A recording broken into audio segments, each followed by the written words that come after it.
Presence یہاں موجود ہے. اس ملاقات میں چیف الیکشن کمشنر بھی تھے اور چاروں الیکشن کمشنرز بھی تھے, یعنی پورے الیکشن کمیشن سے ملاقات کی.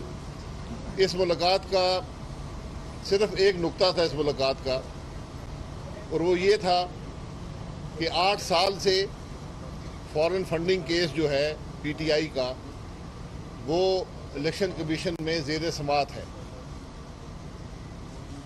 انصاف کا تقاضا یہ ہوتا ہے کہ جب کوئی مسئلہ ہو اس پر فوری طور پر جو بھی قانون ہے, جو بھی طریقہ کار ہے, اس کے تحت کارروائی کی جائے. ہم نے یہ کہا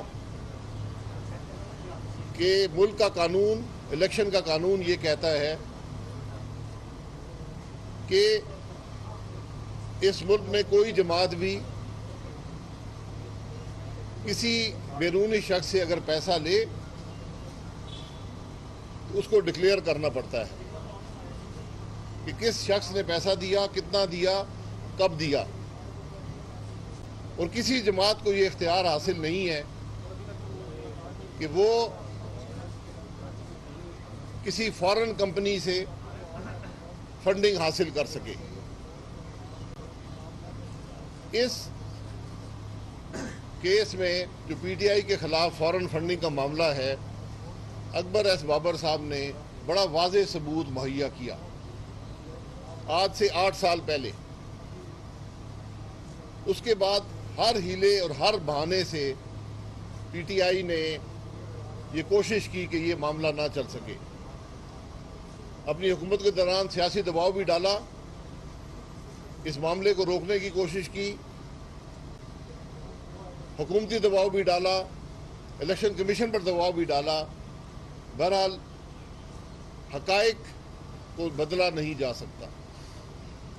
یہ ایک واضح حقیقت ہے کہ وہ ریکارڈ جو آج الیکشن کمیشن کے سامنے ہے, اور یہ ریکارڈ پی ٹی آئی نے مہیا نہیں کیا.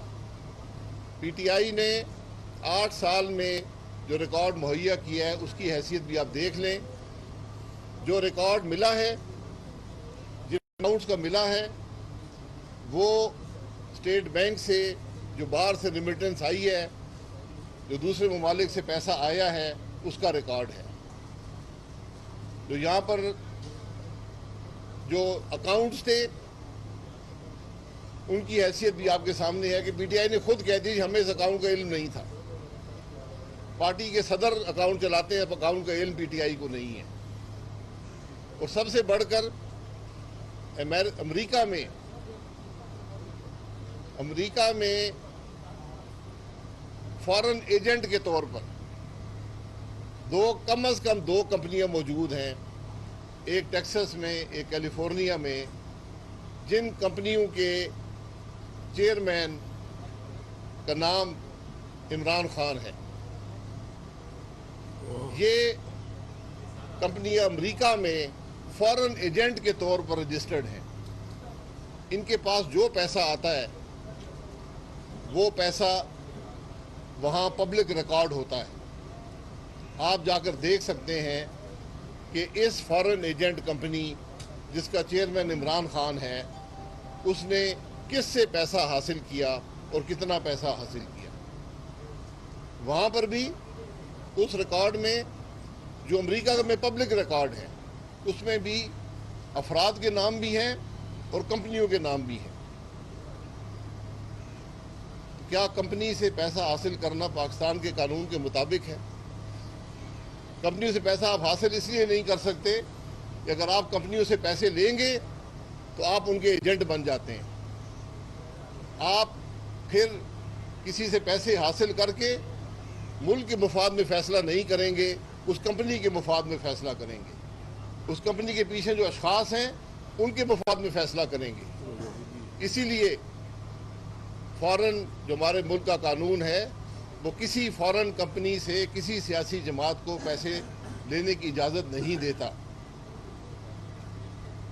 اس ملک کا سابق وزیر اعظم ان دونوں کمپنیوں کا چیئرمین ہے, یہ بھی ریکارڈ کا حصہ ہے. اب ہم نے الیکشن کمیشن کو یہ کہا کہ ریکارڈ بڑا واضح ہے، فیصلہ آپ نے کرنا ہے۔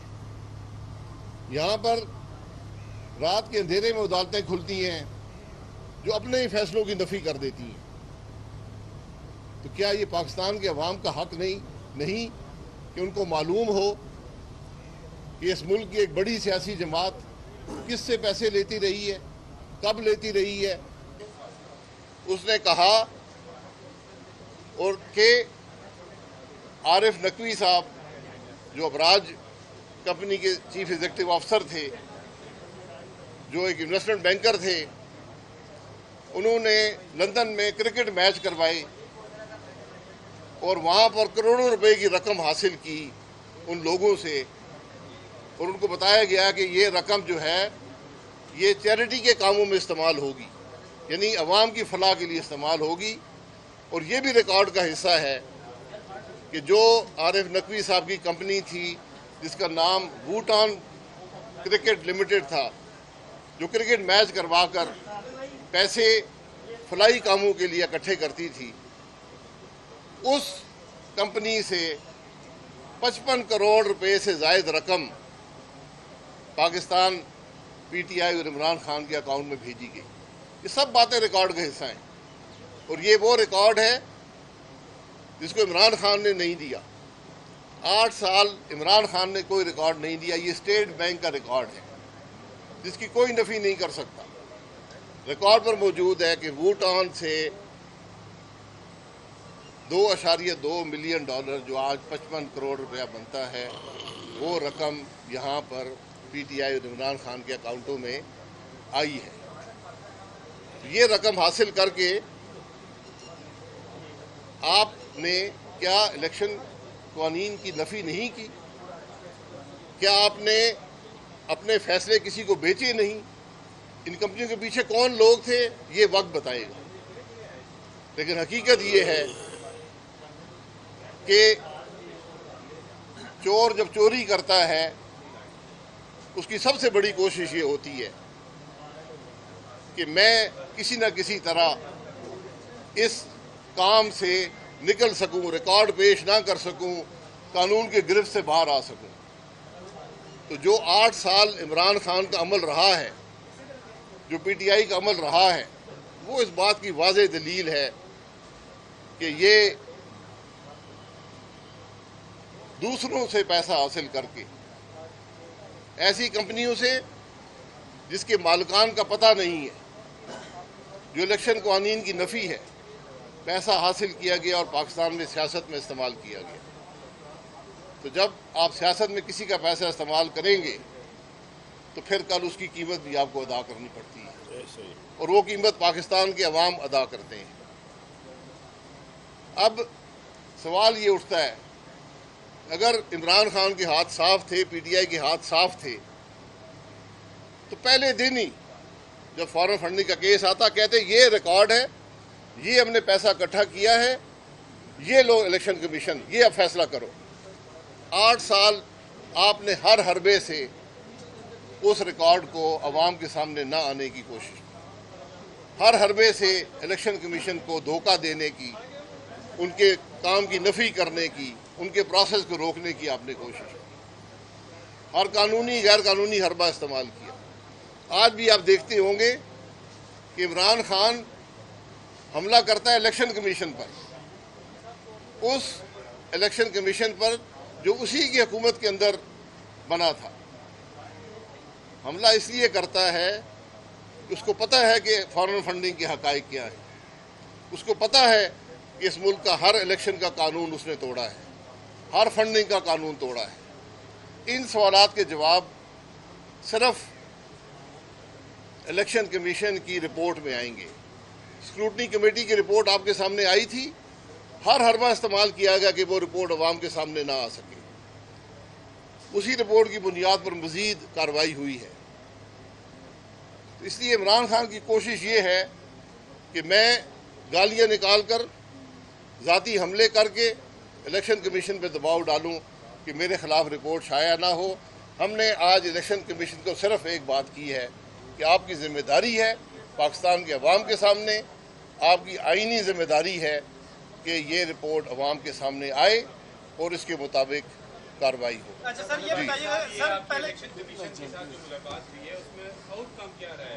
آؤٹ کم نہیں ہوتا، ہم نے اپنی درخواست ان کے سامنے رکھی ہے کہ یہ پاکستان کے عوام کا حق ہے کہ یہ رپورٹ ان کے سامنے آئے اور جلد از جلد آئے۔ 8 سال کا عرصہ گزر گیا۔ شاید رانا بخش صاحب یہ بتائیے گا کہ یہ جو اکبر ایس بابر کا کیس ہے اس میں فریق آپ نہیں ہیں لیکن فیصلے کی ڈیمانڈ آپ کر رہے ہیں، نمبر 1، اور سیکنڈ چیز کیا الیکشن کمیشن خود سے یہ فیصلہ الیکشن روک رہا ہے کمیشن کہ کی اس کے رپورٹ پیچھے میں آئیں گے، اسکروٹنی کمیٹی کی رپورٹ آپ کے پاکستان کے عوام کا نمائندہ ہوں۔ ہم سیاسی جماعت ہیں۔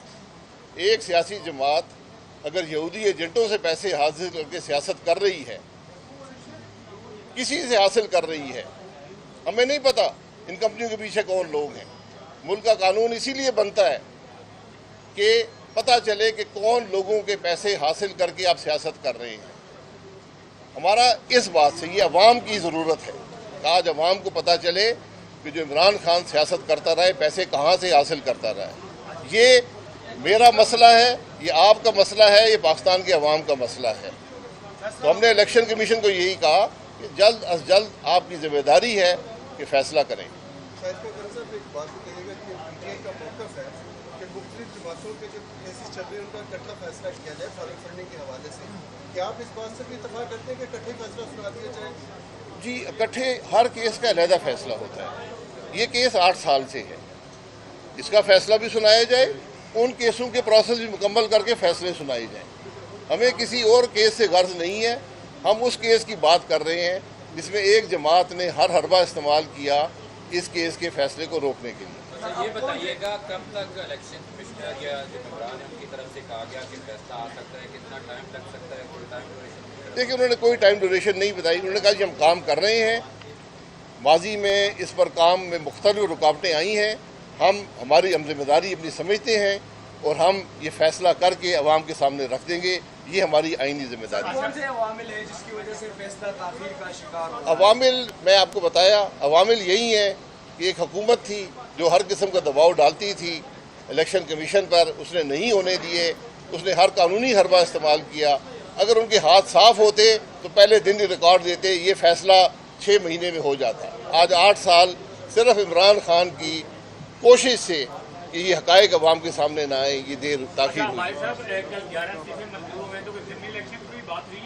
نہیں، ہماری اس بارے میں کوئی بات نہیں، ہمارا صرف ایک نقطہ تھا جو بات ہو گئی۔ باقی بھی اس کے وہ کب تک منظور ہو رہے ہیں؟ یہ اسپیکر صاحب سے سوال ہے۔ بہت اچھا۔